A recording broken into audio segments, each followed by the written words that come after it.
जय हिंद, वंदे मातरम। स्वागत है आप सभी मेरे प्यारे बच्चों का आपके अपने YouTube channel Subhash study centre पर। जितने भी मेरे प्यारे बच्चे कक्षा 10 में हैं और 2024 बोर्ड परीक्षा देने वाले हैं, आज के इस वीडियो में मैं लेकर के आ चुका हूं सामाजिक विज्ञान का जो अगला चैप्टर है मेरे प्यारे बच्चों, जिसका नाम है, यहाँ पर आप लोग ध्यान दीजिएगा, भूमंडलीकृत विश्व का बनना। आप लोग ध्यान दीजिएगा, भूमंडलीकृत विश्व का बनना। और इस चैप्टर के अंतर्गत जितने भी विश्व का यहाँ पर होगा बनना, मेरे प्यारे बच्चों आप लोग ध्यान देंगे, विश्व का बनना। तो यहाँ पर इस चैप्टर के जितने भी महत्वपूर्ण MCQ, आप लोग ध्यान दीजिएगा, जितने भी महत्वपूर्ण बहुविकल्पी प्रश्न हैं, कुल कितने प्रश्न हैं इस चैप्टर के अंतर्गत जो सभी महत्वपूर्ण हैं आपकी बोर्ड परीक्षा के लिए, कुल 28 प्रश्न हैं। तो मैंने सभी बहुविकल्पी प्रश्नों को इस वीडियो में शामिल किया है। जैसा कि मैं आपको बता देना चाहता हूं कि मैं चैप्टर वाइज बहुविकल्पी प्रश्नों की धुआंधार तैयारी करा रहा हूं।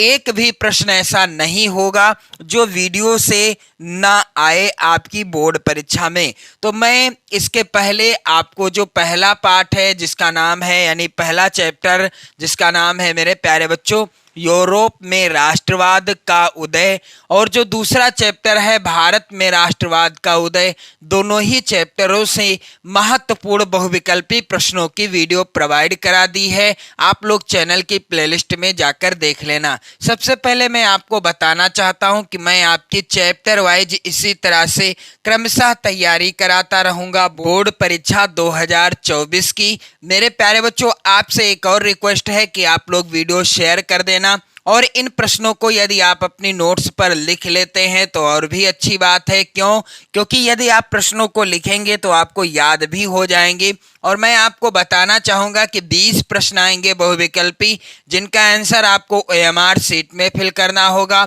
यदि आपसे 20 प्रश्नों का आंसर सही हो जाता है, आप सही तरीके से OMR शीट भरते हैं, तो आपको ये 20 नंबर पूरे मिलेंगे। इसमें राइटिंग वगैरह का नंबर नहीं कटेगा। इसलिए मेरे प्यारे बच्चों आपको बहुविकल्पी प्रश्नों पर ज्यादा जोर देना है। क्योंकि ये आपकी बोर्ड परीक्षा में अच्छा स्कोर करा सकते हैं। तो चलिए मैं आपका अधिक समय नहीं लूंगा। यहाँ पर पहला प्रश्न है मेरे प्यारे बच्चों, मानव अधिकार दिवस किस दिन मनाया जाता है? आप लोग यहाँ पर इन प्रश्नों का आंसर कमेंट बॉक्स में कमेंट करके भी बताते रहिएगा।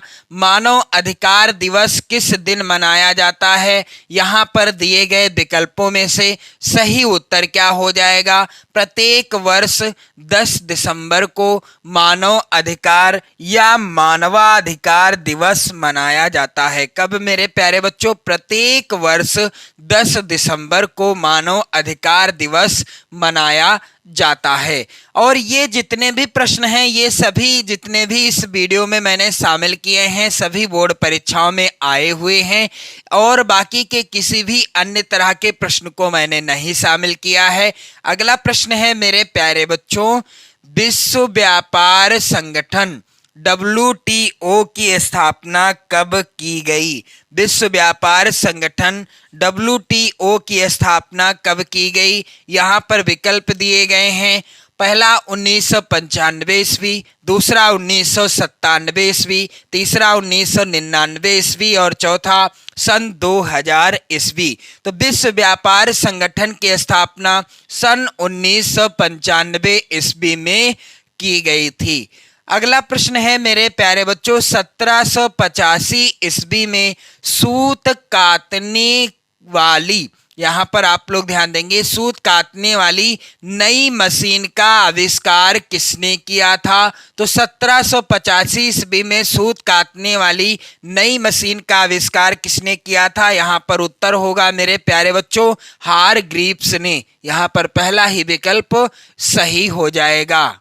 अगला प्रश्न है यहाँ पर, वह संक्रामक बीमारी जो यूरोपीय लोगों के साथ दक्षिण अमेरिका पहुंची। तो यहाँ पर आप लोग ध्यान दीजिएगा, वह संक्रामक बीमारी आपको बताना है जो यूरोपीय लोगों के साथ कहाँ पहुंच गई? दक्षिण अमेरिका पहुंच गई। तो यहाँ पर विकल्प दिए गए हैं। पहला है एड्स, दूसरा है फ्लेग, तीसरा है चेचक और चौथा है हैजा। तो यहाँ पर सही उत्तर क्या हो जाएगा? चेचक एक ऐसी बीमारी थी जो यूरोपीय लोगों के साथ कहाँ पहुंच गई? दक्षिण अफ्रीका को पहुंच गई। अगला प्रश्न है मेरे प्यारे बच्चों, आर्थिक मंदी का सर्वाधिक दुष्प्रभाव किस औद्योगिक देश पर पड़ा? विकल्प इस प्रकार से हैं। पहला है जर्मनी, दूसरा है यहाँ पर जापान, तीसरा विकल्प है फ्रांस और चौथा है अमेरिका। तो आर्थिक मंदी का सर्वाधिक दुष्प्रभाव किस औद्योगिक देश पर पड़ा? इसका राइट आंसर होगा मेरे प्यारे बच्चों अमेरिका देश पर। अगला प्रश्न है यहाँ पर, आर्थिक महामंदी का प्रारंभ किस वर्ष हुआ?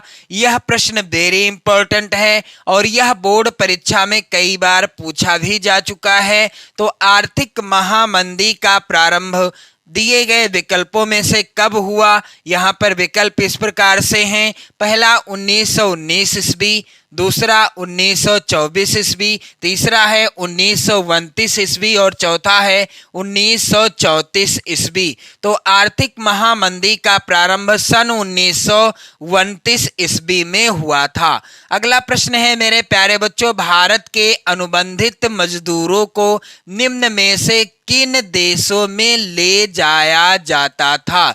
जो भारत के अनुबंधित मजदूर थे उन्हें दिए गए विकल्पों में से किन देशों को ले जाया जाता था? विकल्प यहाँ पर राइट आंसर क्या होगा मेरे प्यारे बच्चों? इस प्रश्न का सही उत्तर हो जाएगा यहाँ पर उक्त सभी, यानी मॉरिशस भी जाते थे, फिजी भी ले जाए जाते थे मजदूर, सिलोन, मलाया, त्रिनिदाद और गुयाना, सूरीनाम, यानी उक्त सभी देशों को ले जाया जाता था। अगला प्रश्न है मेरे प्यारे बच्चों, अफ्रीका में रिंडर पेस्ट क्या था? तो यहाँ पर विकल्प इस प्रकार से हैं। पहला है एक जानवर, दूसरा है एक घटना, तीसरा है एक खेल और चौथा है एक बीमारी। तो अफ्रीका में रिंडर पेस्ट क्या था? यह एक प्रकार की क्या थी? बीमारी थी। यहाँ पर हो जाएगा राइट आंसर।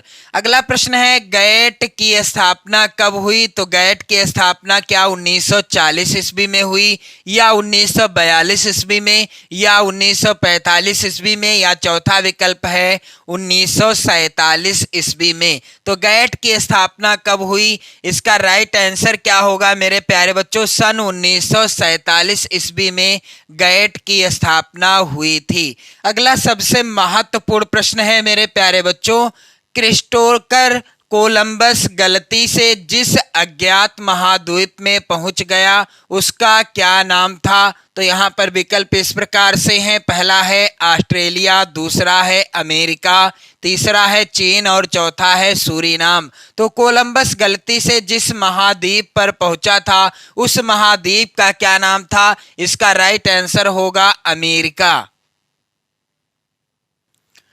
अगला मेरे प्यारे बच्चों काफी ज्यादा इंपॉर्टेंट प्रश्न है। कह रहा है अमेरिका के किस क्षेत्र को सोने का शहर कहा जाता था? तो यहाँ पर विकल्प हैं। पहला है बाल्टीमोर, दूसरा है न्यू जर्सी, तीसरा विकल्प है न्यूयॉर्क और चौथा है एल डोराडो। तो अमेरिका के किस क्षेत्र को सोने का शहर कहा जाता था? इसका उत्तर क्या होगा मेरे प्यारे बच्चों? L Dorado. यहाँ पर चौथा वाला विकल्प सही हो जाएगा। अगला प्रश्न है, केनाल कॉलोनी किसे कहा जाता था? तो व्यापारियों के निवास क्षेत्र को या अधिकारियों के निवास क्षेत्र को या मजदूर के आवासीय क्षेत्र को या फिर नहर के किनारे बसने वाले लोगों की कॉलोनी को? तो इसका सही उत्तर क्या होगा मेरे प्यारे बच्चों? इस प्रश्न का उत्तर हो जाएगा नहर के किनारे बसने वाले लोगों की कॉलोनी को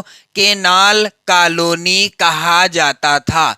अगला प्रश्न है मेरे प्यारे बच्चों, ब्रेटन वुड्स व्यवस्था का आधार क्या था? विकल्प इस प्रकार से हैं। पहला है एक व्यापारिक समझौता, दूसरा है विश्व में शांति व्यवस्था, तीसरा है निश्चित विनिमय दर और चौथा है विश्व बैंकिंग व्यवस्था। तो ब्रेटन वुड्स व्यवस्था का आधार क्या था? इसका राइट आंसर क्या होगा मेरे प्यारे बच्चों? इसका आधार था निश्चित विनिमय दर। यहाँ पर तीसरा वाला विकल्प सही हो जाएगा।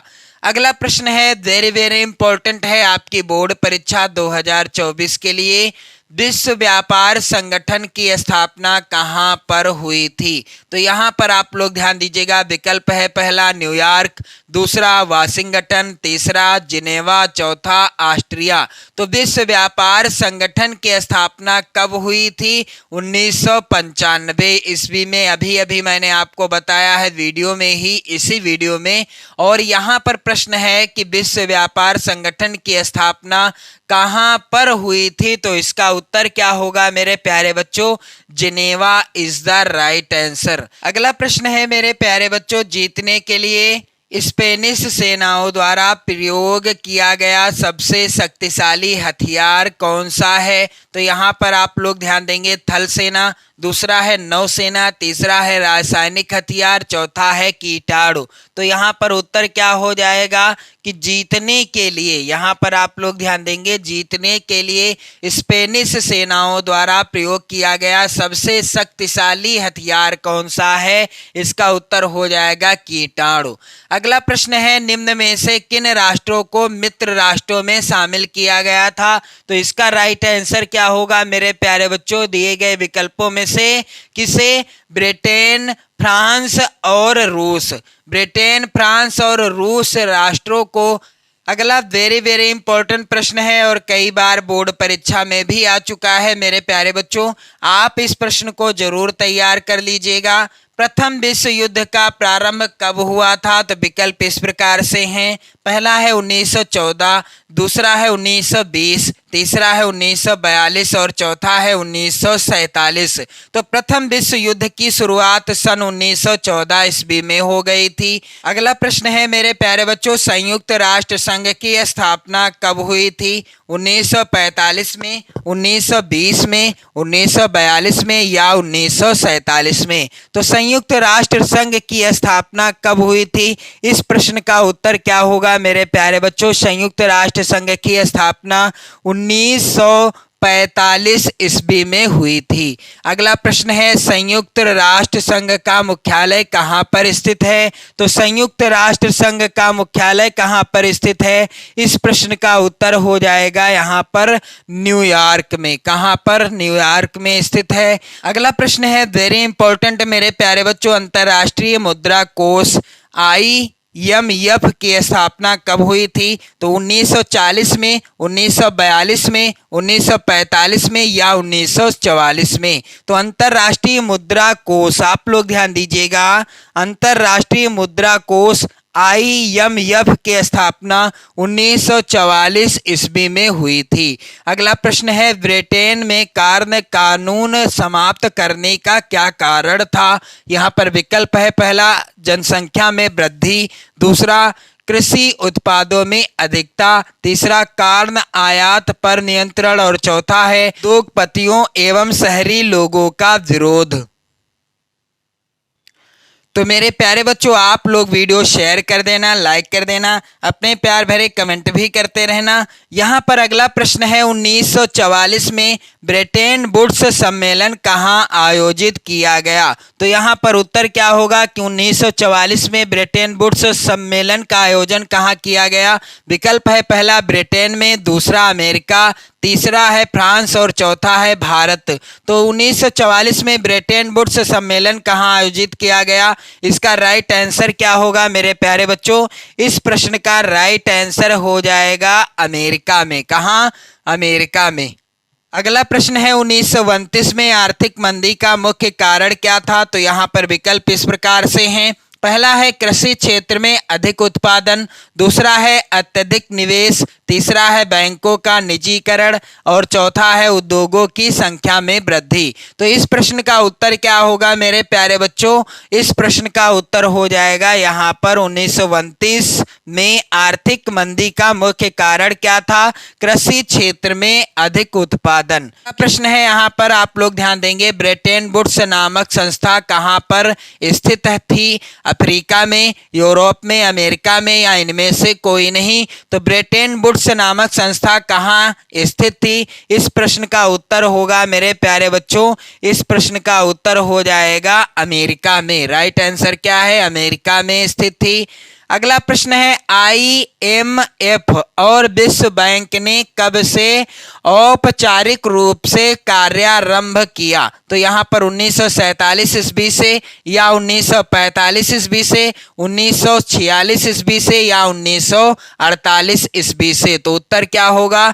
IMF और विश्व बैंक ने कब से औपचारिक रूप से कार्यारंभ किया था? इसका सही उत्तर होगा मेरे प्यारे बच्चों, आप लोग ध्यान दीजिएगा, 1947 ईस्वी से। कब से? 1947 ईस्वी से। अगला प्रश्न है मेरे प्यारे बच्चों, यहाँ पर आप ध्यान देंगे, वह उद्योगपति जिसने 1920 के दशक में लागत को कम करने का निर्णय किया? तो यहाँ पर आप लोग ध्यान दीजिएगा, यहाँ क्या होगा? बिल गेट्स, जेवी फुलटन या हेनरी फोर्ड या एंड्रयू कार्नेगी? तो राइट आंसर क्या होगा मेरे प्यारे बच्चों? हेनरी फोर्ड हो जाएगा। इन्होंने 1920 के दशक में लागत को कम करने का निर्णय किया था। अगला प्रश्न है मेरे प्यारे बच्चों, व्यापार अधिशेष से क्या तात्पर्य है? तो यहाँ पर पहला विकल्प है व्यापार में निवेश करना, दूसरा है व्यापार में घाटा, तीसरा है वस्तुओं के आयात निर्यात के मूल्य का अंतर, चौथा है व्यापारियों की वस्तुओं की कीमतों में अंतर। तो यहाँ पर उत्तर क्या हो जाएगा? व्यापार अधिशेष क्या है? तो इसका उत्तर होगा मेरे प्यारे बच्चों, व्यापार अधिशेष है वस्तुओं के आयात निर्यात के मूल्य का अंतर। यहाँ पर आप लोग ध्यान देंगे, दूसरा वाला विकल्प वेरी इंपॉर्टेंट रहेगा। आप लोग पढ़ते रहें, मस्त रहें, स्वस्थ रहें, और यदि आप इसी तरह से चैप्टर वाइज बहुविकल्पी प्रश्नों को तैयार करना चाहते हैं तो आप लोग चैनल को सब्सक्राइब कर लीजिएगा। वीडियो को लाइक शेयर कमेंट करना ना भूलिएगा। जय हिंद।